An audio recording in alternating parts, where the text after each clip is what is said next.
My name is Hannah Nissan. I am an Earth Institute Fellow and a Fulbright Lloyds of London Scholar at the International Research Institute for Climate and Society here at the Earth Institute. My background is in climate modelling, and my work at IRI focuses on climate change predictions and how we can incorporate those into decision making, and also on issues at the intersection of climate and health. So in particular, I've been focusing on heat waves and on the region of South Asia and in Bangladesh. We know from heat waves that have happened elsewhere in the world, where we have lots of data and they've sort of hit the news, that there are a huge number of deaths every year caused by heat waves.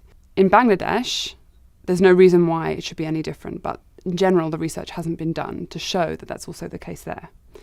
And if you want to do something about heat waves, one thing you can do is set up an early warning system. But in order for an early warning system to work, this works basically by having a forecast for heat waves is issued, and on the basis of that forecast, a series of actions are taken in order to prepare basically for that coming heat wave, to try and protect people's health, because otherwise a lot of people do die.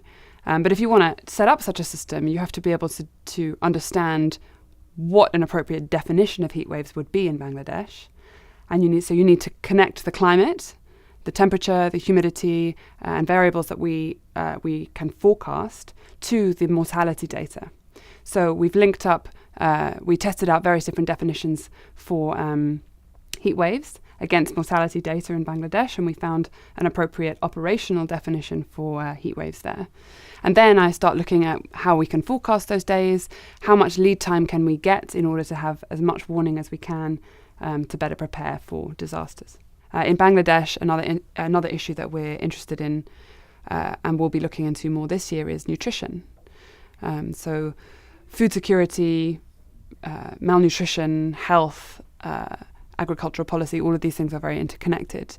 And there's evidence that in Bangladesh, seasonal flooding can reduce crop yields, drive up prices, and ultimately impact child malnutrition with a quite surprisingly long delay in the relationship. So that's interesting from a scientific perspective, because we can try and understand and pick apart those mechanisms, but it's also clearly vitally important from a policy perspective. If we can develop seasonal forecasting capabilities for rainfall in Bangladesh, we can better understand the flooding mechanisms, and we can get early warnings and increased, basically advanced notice, so that we can try and, the policy professionals in Bangladesh can try and do something about the fact that children may well be malnourished in the year following. I studied physics. I've always been interested in science, but at the same time I wanted to work on problems related to international development. I went on and studied economics, and I guess I was searching for something that kind of brought all of these different things together.